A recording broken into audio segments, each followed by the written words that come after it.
रूप से मैंने गुर्जर समाज में जन्म नहीं लिया, मगर मैंने इस बहुजन समाज में जन्म लिया है। आकाश गुर्जर मेरा भाई है, ये मेरी माँ है, इसको न्याय दिलाना मेरी जिम्मेदारी है। और जितनी जिम्मेदारी मेरी है इतनी जिम्मेदारी आपकी भी है। मैं इसलिए भी लड़ रहा हूं, सरकार को पैसा देते हैं, हम जो टैक्स देते हैं उससे सरकार का बजट बनता है, उस बजट से हमारे लिए काम होने चाहिए। लेकिन उस बजट से जो गोलियां बन रही हैं, उन गोलियों को हमारे सीने में दागा जा रहा है। ये सरकार ने हमें दिया है। हो सकता है आने वाले कल में गुर्जर समाज के लोग इस अन्याय को भूल जाएं। हो सकता है वो अपने छोटे छोटे स्वार्थ में, अपनी राजनीतिक महत्वाकांक्षा में इस बात को भूल जाएं। लेकिन मैं जानता हूं कि हम भीम आर्मी आजाद समाज पार्टी के लोग इस अन्याय को नहीं भूलेंगे। इस बात को मैं जानता हूं कि खून से होली खेली सरकार ने। हैसियत देखनी हो तो आप अपनी हैसियत देख लो कि हजारों लोगों ने जेल काटी, हमने शहादतें सही और हमारे लोगों को एनएसए जैसी धाराओं में बंद किया गया। तो मेरे ऊपर एनएसए लगा दी, मैंने कभी घुटने नहीं टेके सरकार के सामने। लाइट चली गई। हेलो, अभी तो पता नहीं क्या क्या जाएगा। इस लाइट का तो इंतजाम हम कर लेंगे, लेकिन जो रोशनी हमारे घरों से भी जाने का, छीनने का प्रयास कर रहा है, उसके बारे में भी हमें सोचना है। तो ये तो जनरेटर से इंतजाम हो जाएगा, ये जनरेटर से इंतजाम हो जाएगा। या मुझे आपने इतनी ताकत दी है कि मैं और जोर लगा के बोलूंगा तो मेरी आवाज आप तक आ जाएगी, ऐसा भी मेरा मानना है। लेकिन जो रोशनी भारतीय संविधान की वजह से हम वंचित वर्गों के घरों में आई थी, उसको ये सरकार छीनने का काम कर रही है। इसका भी इलाज करने की जिम्मेदारी आपको उठानी चाहिए। हेलो हेलो, बोलने दो। हेलो, देखो क्या क्या सामना करना पड़ता है, समझ रहे हो। हेलो, इसका तो इंतजाम हो गया। अब बात करें, ये मैंने अपनी कुर्सी पे उस मां को बिठाया जिसने अपने बच्चे को खो दिया। वो बच्चा, वो हमारा छोटा भाई आकाश गुर्जर, आप अपने भाई के रूप में उसको महसूस करो कि वो आपका भाई था। चुप हो जाओ, जहां बैठे वहीं सुन लो। इतने अच्छे नहीं हो तुम, पहले तुम्हें बिठाना पड़ रहा था, अब तुम इनको ज्ञान बांटने लगे हो। अगर तुम पहले अनुशासित होते तो ये लोग नहीं खड़े हो पाते।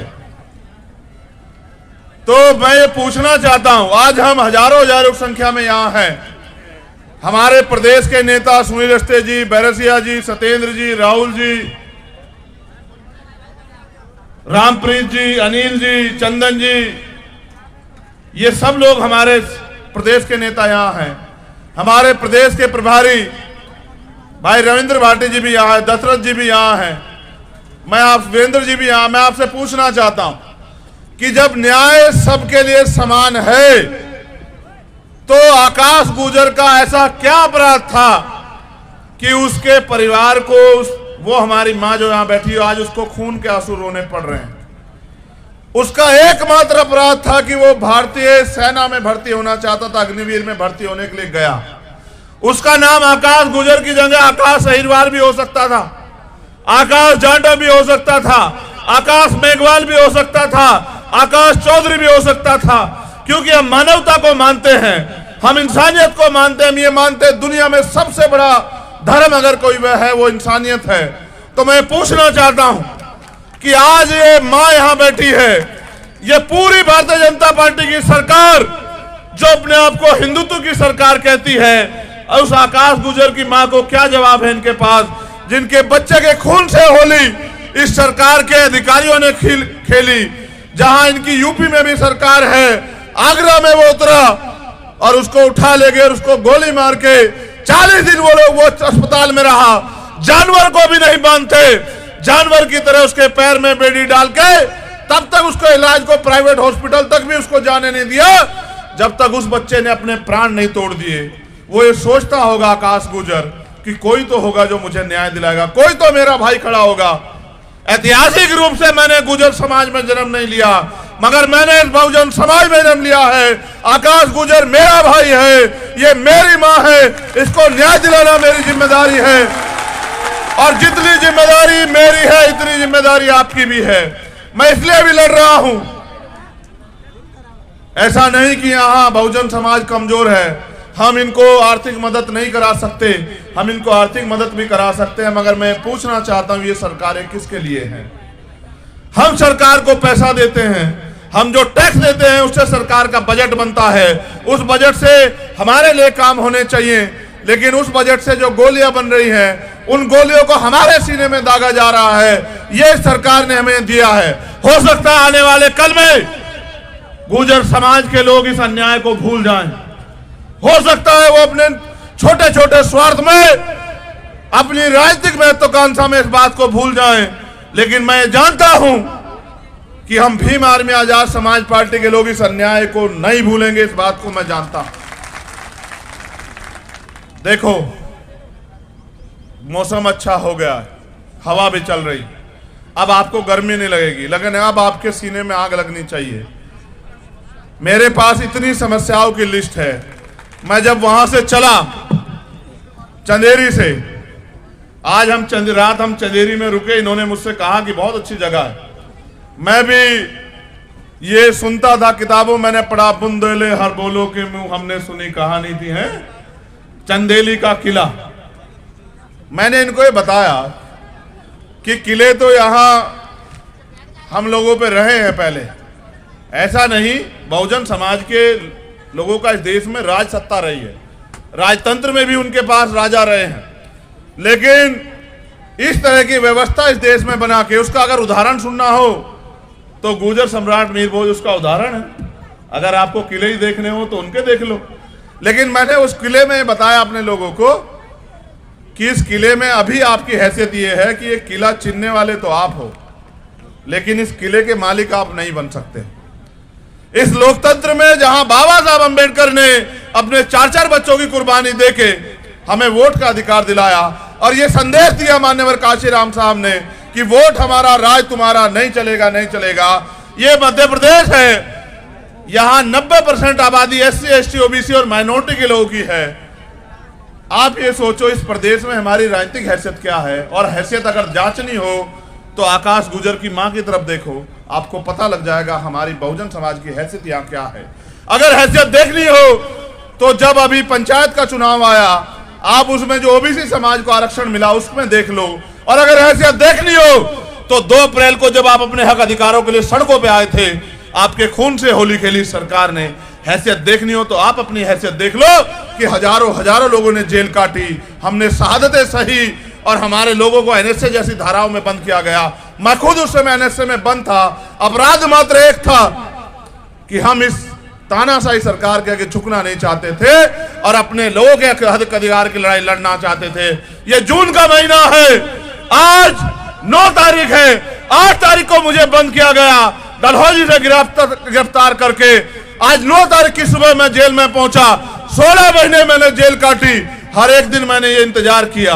देखो समय कैसे खींच के लाता है। मैं 8 तारीख की रात को चंदेली के किले में था और 9 तारीख को आपके बीच में हुई है। वही 9 तारीख है 2017 में, जिस समय मैं अपने लोगों के हक अधिकारों के लिए लड़ रहा था सीना तान के, और इस सरकार ने मुझे गिरफ्तार कराया। और जब मुझे बेल मिल गई तो मेरे ऊपर NSA लगा दी। मैंने कभी घुटने नहीं टेके सरकार के सामने। 16 महीने मैंने 6x10 की एक काल कोठरी में दिन काटे। आप सब समझदार लोग हों, उस 6x10 की कोठरी में मैंने इसलिए समय काटा कि एक दिन वो समय आएगा कि इस 6x10 की कोठरी से जो मैंने सीखा है, जो अन्याय मैंने सहा है, उससे ताकत लेके मैं समाज के बीच में जाके समाज को जागरूक करने का काम करूंगा कि फिर किसी चंद्रशेखर के साथ ऐसा ना हो। और इस बात को मैं कर भी रहा हूं लंबे समय से। लेकिन आज तकलीफ ये है कि चंद्रशेखर को तो सिर्फ जेल मिली थी, वो तो जिंदा है आपके बीच में, लेकिन इस आकाश गुर्जर की तो जान ही नहीं बची। मैंने उस दिन जब मैं आया और मैंने इनसे सवाल किया, यहाँ के अधिकारियों ने वादा किया, बड़ी लुभावनी बातें की हम परिवार के घर जाएंगे, हम उनसे मिलेंगे, हम जांच कराएंगे। आपको नेमावर की घटना याद है या नहीं है बताओ? कितने लोगों को याद है नेमावर की घटना? इसका मतलब बहुत कम लोग जानते हैं नेमावर के बारे में। मैं आपको याद दिलाता हूं, याद आ जाएगी। नेमावर के एक परिवार में एक बेटी थी भारती। उसके परिवार को, उन बच्चों को मार के, एक छोटा सा बच्चा भी उस घर में था, उनकी मां थी, और 12-14 फुट नीचे गड्ढे में जो है दफना दिया गया। और हम लोग नेमावर पहुंचे थे और हमने सरकार से ऐलान किया कि उसकी सीबीआई जांच होनी चाहिए। बाद में सीबीआई जांच हुई, नीचे भी इनकी सरकार, ऊपर भी इनकी सरकार, और परिणाम ये हुए कि सीबीआई जांच में भी कुछ नहीं आया। मैं आपको ये बात इसलिए कह रहा हूं, मैं आपको इसलिए दर्द इसलिए याद दिला रहा हूं कि हम दुश्मन को ताकत देते और उम्मीद करते हैं कि हमारा भला करेंगे। आप ये सोचो, जहां आज भी देश में जातिवाद है, जहां आज भी इस देश में गैर बराबरी है, वहां ये लोग आपको अधिकारों का जीवन, सम्मान का जीवन देने के लिए तैयार हैं क्या? अगर नहीं तैयार है तो बाबा साहब अम्बेडकर की बात को मान के आप क्यों अपनी ताकत नहीं बनाते? ये डबरा है, ग्वालियर है, चंबल है, ये क्रांति की भूमि है। चंबल का इतिहास पूरे देश दुनिया में पढ़ा जाता है कि चंबल में बागी पैदा होते हैं। चंबल के बागियों को अब क्योंकि लोकतंत्र भारत में है, बागी बनना चाहिए, लेकिन इस बार हथियार नहीं, इस बार संविधान उठाना चाहिए और कलम की ताकत के लिए लड़ना चाहिए। मेरे बहुजन समाज के लोगों, आज हमें बाबा साहब अम्बेडकर की उस बात के साथ खड़े होने की देर है कि राजनीतिक सत्ता वो चाबी है जो आपकी सारी परेशानियों का हल कर सकती है। आज हमें बाबा साहब अम्बेडकर की उस बात के साथ खड़े होने की देर है जब वो ये कहते हैं कि राजनीति में हिस्सेदारी ना करने का सबसे बड़ा नुकसान ये है कि अयोग्य लोग आपके ऊपर शासन करते हैं। आज आपको मान्यवर काशीराम साहब की उस बात के साथ खड़ा होना चाहिए जिसमें वो ये कहते हैं कि मुर्दा लोग मिशन नहीं चलाते और जिंदा लोग रुकने नहीं देते। आज मान्यवर काशीराम साहब की उस बात के साथ भी खड़ा होना चाहिए कि वोट की रक्षा बहन बेटी की रक्षा की तरह करनी चाहिए। आप ये सोचो, इस मध्य प्रदेश में 90% बहुजन समाज में से अगर हम 40-45% बहुजन समाज को भी अपने साथ जोड़ लें, भाईचारा पैदा कर लें और वोट की शक्ति के लिए गांव-गांव जाके बूथ कमेटियां बना के, सेक्टर कमेटियां बना के संघर्ष करें और यहां हम लोग ताकत में आ जाए, तो क्या अभी कभी आपको किसी अन्याय के, क्या आपके साथ अन्याय होगा? पहली बात। या फिर अगर अन्याय की कोई घटना हो जाएगी तो आपको आंदोलन करने पड़ेंगे। आपने देखा कि जब 10% आर्थिक आधार पर आरक्षण लागू हुआ, क्या किसने धरना किया? क्या आंदोलन किया? क्या कोई ज्ञापन दिया? जिनकी राज सत्ता होती है, जिनके पास ताकत होती है, उनको अधिकार मिलते हैं। जिनके पास राज सत्ता नहीं होती उनको जूते 4 मिलते हैं। हमें यह तय करना पड़ेगा कि हमें जूते चाहिए या हमें जो है अधिकार चाहिए। मैं कई घटनाओं पर जिक्र करूंगा। एक बात आपको कहना चाहता हूं, जो नौजवान नेता हमारे तैयार हो गए हैं, वो मेरी बात पे गौर करें। ये मेरा संदेश है आपको। हमारे सम्मानित जिला अध्यक्ष भी यहाँ मौजूद हैं, हमारे कार्यक्रम के आयोजक वो भी जो हैं भाई सत्येंद्र जी, वो भी नौजवान हैं, हमारे प्रदेश के प्रभारी और अध्यक्ष भी नौजवान हैं सारे। मैं आपसे संदेश के तौर पे कहना चाहता हूं, हम नौजवानों के कंधे पे मिशन को आगे बढ़ाने के साथ साथ इस इतने बड़े समाज की भी जिम्मेदारी है। अगर ये पीढ़ी नहीं लड़ेगी तो आपको लगता है कि क्या इतने अवसर, इतने अधिकार बचेंगे आने वाले समय में कि आने वाली पीढ़ी इस देश में लड़ पाएंगी?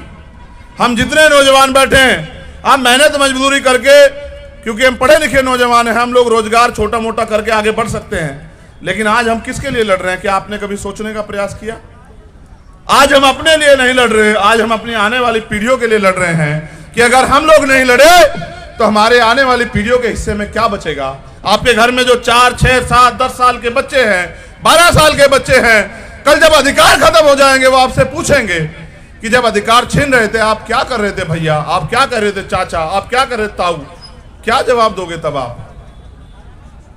देखो, जब जिम्मेदारी हमारे कंधों पे है, हमें दूसरे की तरफ नहीं देखना है वो क्या कर रहा है, हमें मेहनत करनी है। मैं आपको बताना चाहता हूं आपको क्या करना है। आपको गांव देहात में निकलना है, हर विधानसभा में अपने 200 सक्रिय कार्यकर्ता खड़े करने हैं। उन सक्रिय कार्यकर्ताओं को, एक एक कार्यकर्ताओं को 400-400 बूथ होंगे मुश्किल से यहाँ विधानसभाओं में। हर एक कार्यकर्ताओं को 2 बूथ बनाने की जिम्मेदारी देनी है। जब आपके बूथ पे 30 से 35 लोग आपके संगठन से, आपकी पार्टी से जुड़ जाएंगे और वो लोग मेहनत करेंगे अगले 3 महीने, तो आप बूथ जीत के आओगे। जो बूथ जीत के आएगा वो विधानसभा जीतेगा। जिनका जो विधानसभा जीत के आएगा, जिनके ज्यादा विधायक होंगे, उनकी सरकार बनेगी। जिनकी सरकार बनेगी उनके समाज के साथ कोई खिलवाड़ नहीं कर पाएगा, उनके समाज के साथ कोई अन्याय नहीं कर पाएगा, उनके समाज के आकाश गुजर के हत्या ना होगी, उनके साथ 2 अप्रैल जैसी खून की होली नहीं खेली जाएगी। ये बात मैं आपको बताना चाहता हूं। आप ये सोचते हो कि आपका काम कोई और करेगा? आप ये सोचो, मुकाबला किनसे है? मुकाबला उनसे है जो ईमानदार नहीं है, जो झूठे हैं, फरेबी हैं, लुटेरे हैं, भ्रष्टाचारी हैं, गुंडे हैं, उनसे मुकाबला है। वो 5 बजे उठ के झूठ फैलाते हैं। हम एक दिन सभा करके सोच रहे हैं कि हमारा राज आ जाएगा, ये तो संभव नहीं। इसलिए ये जो बहुजन समाज के लोग हैं, जो भूखे तो रह सकते हैं लेकिन अपमानित होकर नहीं रह सकते, जिनके दिल में पीड़ा है, जो गुलामी की बेड़ियां काटना चाहते हैं, उन वीर नौजवानों को मैं कहना चाहता हूं कि इतिहास आपको बुला रहा है, इतिहास आपको याद कर रहा है कि आने वाले समय में आपको किस नाम से जाना जाए। इस नाम से जाना जाए कि आपने अपने कंधों पे इस समाज को आगे बढ़ाने का काम किया, या आप चुपचाप उस समय सहते रहे जब अधिकार छीन रहे थे। आपको वीरों की श्रेणी में शामिल होना है या आप गद्दारों की श्रेणी में जाना चाहते, ये आपको तय करना पड़ेगा। इसलिए मैं आपसे सवाल कर रहा हूं। आप पढ़े लिखे हैं, नौजवान हैं, कोई कमी आप में नहीं है, रोटी आप भी खाते हैं। कुदरत ने 2 आंख, 2 हाथ, 2 पैर, एक अच्छा दिमाग, एक अच्छा शरीर आपको दिया है। आप भी आगे बढ़ सकते हो अगर आप गांव देहात में जाके बहुजन समाज के लोगों में भाईचारा पैदा करने का काम करो। जिस दिन से मैं भाईचारे के लिए लगा हूं, ये तोड़ने का प्रयास कर रहे हैं। आप ये जान लो, छोटी छोटी घटनाओं से हमें अपनी एकता को बिखरने नहीं देना है, क्योंकि ये सोचो, ये साजिश करके हमारी एकता को तोड़ेंगे। आज हमारी एकता तोड़ रहे हैं, कल हमें अधिकारों से वंचित कर देंगे। अगर हमें स्वाभिमान सम्मान के साथ जीना है तो हमें अधिकार लेने पड़ेंगे।